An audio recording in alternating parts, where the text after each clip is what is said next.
Kyle here from All Media Reviews. Here to do first of maybe two videos today, August 27th, 2024. So the first one is a CD and vinyl music collection update. But first thing I wanted to show, I was missing this in the Jazz Fusion list video from, what was it, 2 weeks ago? That live album I love so much. I knew I had it, it was buried within some other stuff. The Weather Report live and unreleased record, which officially came out in 2002, I guess, but was recordings from 75 through 83. So, look at the track list. It's some great stuff. I love this record. I'm glad I found it. I don't have to worry about I like to get it on vinyl, but, you know, some of it with Jocko, some of it with Alfonso Johnson, Black Market, not Rumba Mama. They do In a Silent Way on this. Cucumber Slumber, that 11-minute and 39-second. Freezing Fire. Doesn't have the lineups. I mean, maybe it does in the book. Anyway, so that's not a new CD, but just I'm glad I found it. A newly recovered CD. So a couple of CDs that I've picked up, and then I'll show the vinyl, which is the bulk of what I'm showing in this video. So one disc I got recently, found for cheap. I was wanting to get this record, hadn't heard. This is the third record from I Mother Earth, Blue, Green, Orange, and the first with their current singer, the singer that replaced Edwin. His name was like Brian something, I forget. Anyway, I listened to some of this. I haven't gotten around to listen to all of this. Also, this is an enhanced CD that I got here, but Brian Byrne, yeah. But I like some of this, although there's a difference between Brian at times. At times he sounds like Edwin. Other times he doesn't sound anything like Edwin. So it came out in, I want to say 98 or 99. 99. So Blue, Green, Orange. When I get through those years, I'm still going to try to do the Albums of the Year series. I'll be talking more about this. But I'm pretty... This is probably the I Mother Earth album I've heard the least. The one after it I've got on CD also. But so... Alright, and then I got this a while back. Maybe I did show it. I don't think I did, but local art rock band, Marshall Bolan, Blake Albinson from Bubble Math playing, I don't know, he plays drums live with them. The Kind City's debut, in effect their debut album, this. Here's the one I got at the show, the special commemorative Sleepy Time Gorilla Museum show version, but this is like remix and has like a slightly different track list. This is the official version. Even comes with that's the download, of course. But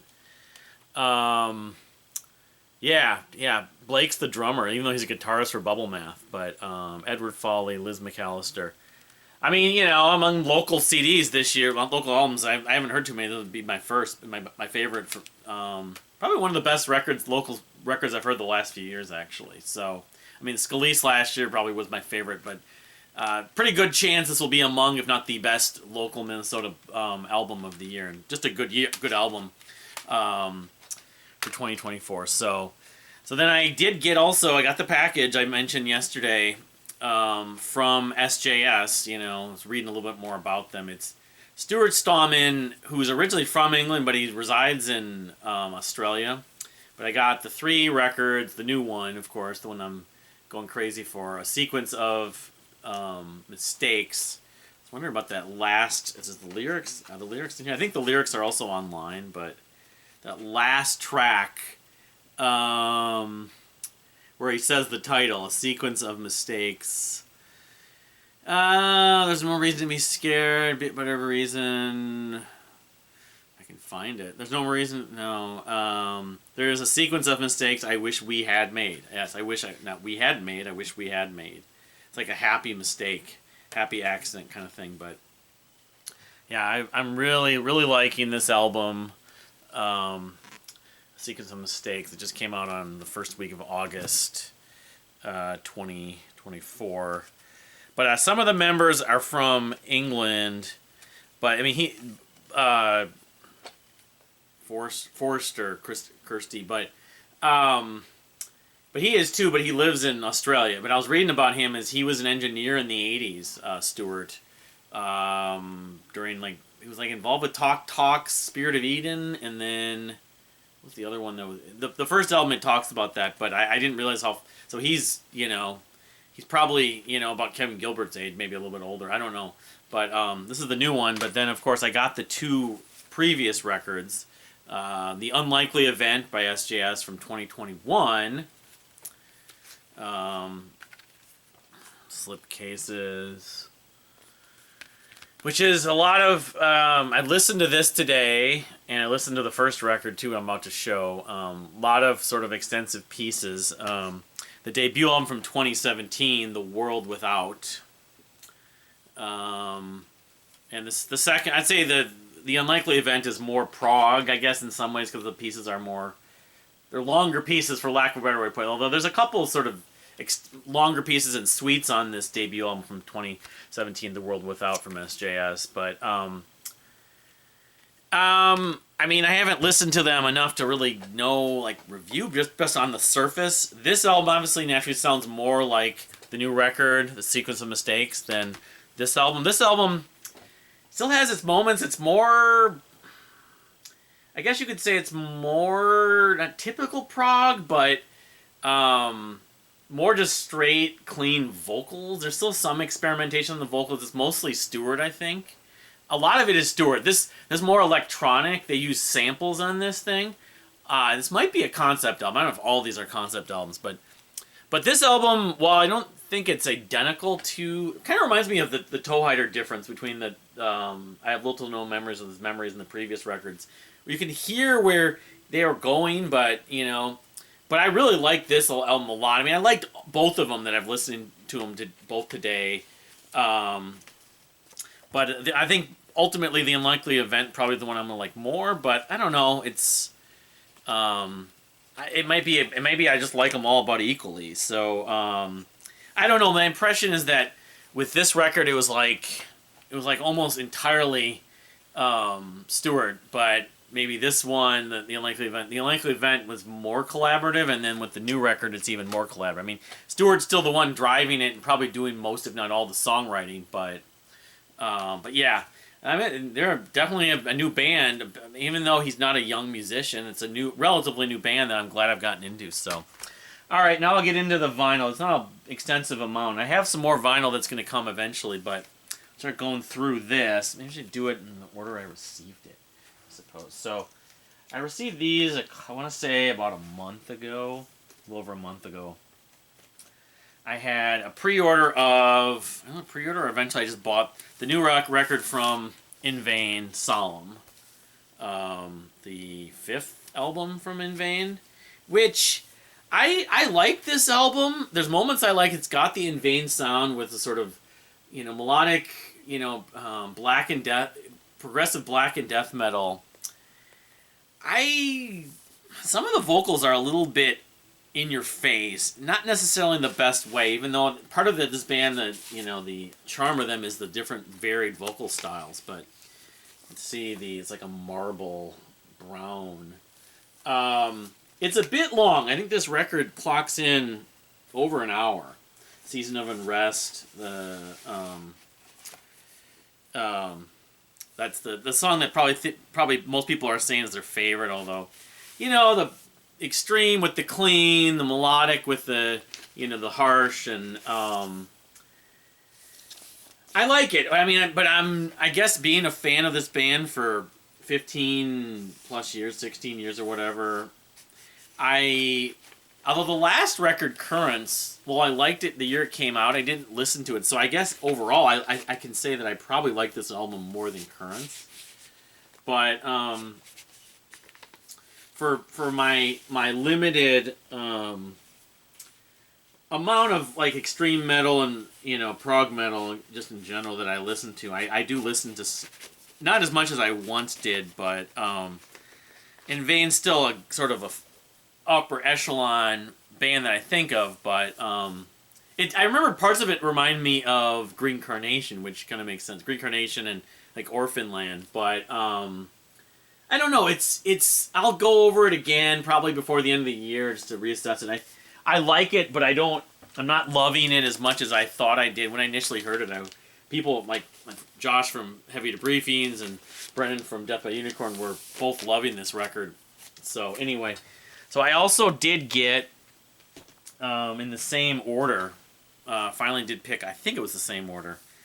The third record from In Vain, Enigma, which it's not my favorite, but it's pretty damn close. Gatefold. There's a lot of great moments on this record, and I remember the previous record, Mantra, was sort of not as good as I hoped. I remember I liked it, but it, again, in Vain, sort of, I'm not saying that they're sort of intermittent album I love, album I like kind of thing. It's like a lifesaver or something, splatter, blue and white, but I like some of the samples they use on this especially, and there's a number of tracks. It's, if I'm not mistaken, is this the one there's like an indigenous track they talk about, but Against the Grain, Rise Against, Floating on the Murmuring Tide.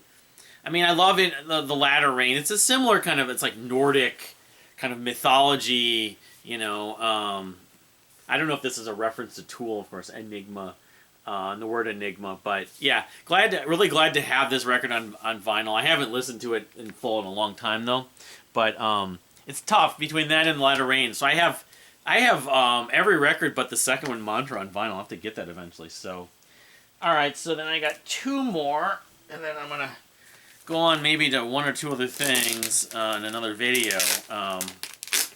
But I didn't realize this came out a couple years ago. I found it for a pretty reasonable price. Yeah, this is on Music on Vinyl. The third record from Pure Reason Revolution, Hammer and Anvil. This is a gatefold, of course. So I have the Dark Third. I have the two records that have come since the reunion, Eupnia and Above Cirrus, and I pre-ordered the new album. I've always liked this album, although it's not as good as the previous record. But there's several tracks on it. Valor, Blitzkrieg, Open Insurrection's great. The title track, or the Armistice, yeah, Armistice, and then Black Morning. It was a little more straightforward rock at points. That was the one thing about it. It wasn't as prog, but it was prog enough. It is. Yellow vinyl. It was the year after they had released, I think. It was like shortly after they put this out. It was 2010, so it was like less than 2 years after they put out, was it the year after? Yeah, it was the year after. It was literally the year after they put out their second record, Amor Vincent Omnia. But, that's interesting. And even the logo's a little different. I don't know. It was on Super Bowl, though, music, which Dredge and Ocean Size and the Six Gallery was on there, and you know this by the Trail of Dead. Sort of like alternative prog, you know, art rock prog. But we're supposedly going to be getting. They talked about the vinyl for More Vincent Omnia, so if that comes out, and with the new record, I'll have the whole PRR collection on vinyl as well. I mean, if I'm saying what my least favorite PRR record is, it might be this. It might be the last one, Above Cirrus. I don't know. They have a pretty consistent catalog. Now, I mean, I should do a video more in detail about them. Maybe ranking the albums. Even do like a top 10 or top 20 songs. Maybe do like the countdown thing. I suppose I could. I have the time. Time's always the limitation in priorities, but probably should just... I hate these music on vinyl sleeves are never very thick. Yeah, I mean, just like I did Pepe Deluxe, you know, it's like a matter of time, and, you know, I gotta pick my spots on videos, so maybe. I mean, I've been a fan since they're basically almost their inception. And one of their CDs, I swear to God I had, and I don't have it. That mini album, Cautionary Tales from the Brave. I remember buying that thing. Another misplaced album, CD, you know, someday maybe I'll find it or have to reorder it. So the last one I got is finally put it on vinyl, the Alex Lifeson solo work, speaking of I Mother Earth, which features Edwin. Of course, the I Mother Earth CD I just showed doesn't have Edwin, Blue, Green, Orange, but this is Victor from 1996. was we were waiting for, of course, the new Rush album, which came out later that year, but features Edwin, has some other people on it, but yeah, I've always liked this. I like it more than the Geddy Lee solo album, which I have on CD, but I don't have on vinyl, but clear vinyl. Just finally they reissued it with some, I think some B-sides or remixes or something like that. But I'm not sure if they're on up to stream. And, you know, I've been going through, I started going through 1996, and I listened to some of this album the other day. So, you can pretty much assume that this is going to be shown. There he is. Neil's the motorcycle guy.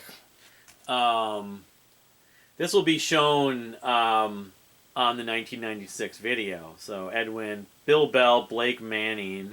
I don't know if that's Roger Manning related. He's the drummer. I don't think that's Roger. It's related to the Mannings from Jellyfish, but from a logistical and timing standpoint, it almost would have made some sense, but I forget because there's Roger and then his brother with Jellyfish. I should know this, but little thing from Alex on here. I don't want to read the whole thing, but it's how all these songs came to life and revisiting them again. Reminded me of how lucky I am.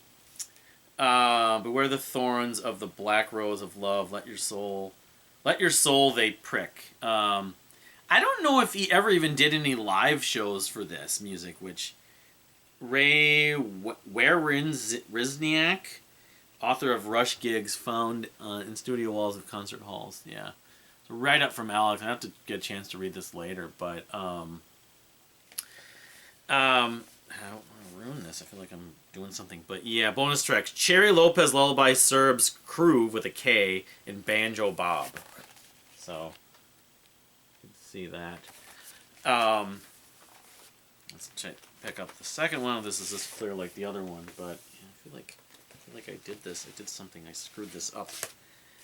It's amazing how fragile this stuff is. No, it's a clear. I mean, it, you know, musically, is it like Rush? Well, obviously the guitar tone, but it probably resembles I Mother Earth more than Rush musically. I mean, you could say, well, Counterparts had a similar kind of element with that sort of groove, grungy element to some of Counterparts, because that was the current Rush album when this came out, so when he was writing this. Yeah, there's the bonus tracks. They're all instrumentals. Interesting. So, okay, let me just see if I can manage to put this back without destroying it. Well, yeah, okay. It's tight. So, yeah, Victor from Rush. So that's it. That's it for my vinyl update. I've got the Pure Reason Revolution is one of the ones I've coming in the mail, and then that's what I wanted to announce. I was going to talk about the new releases and stuff like that, but there's all this new stuff that came out, so I'll probably just do that in the next video. But thank you for watching, and we'll see you next time.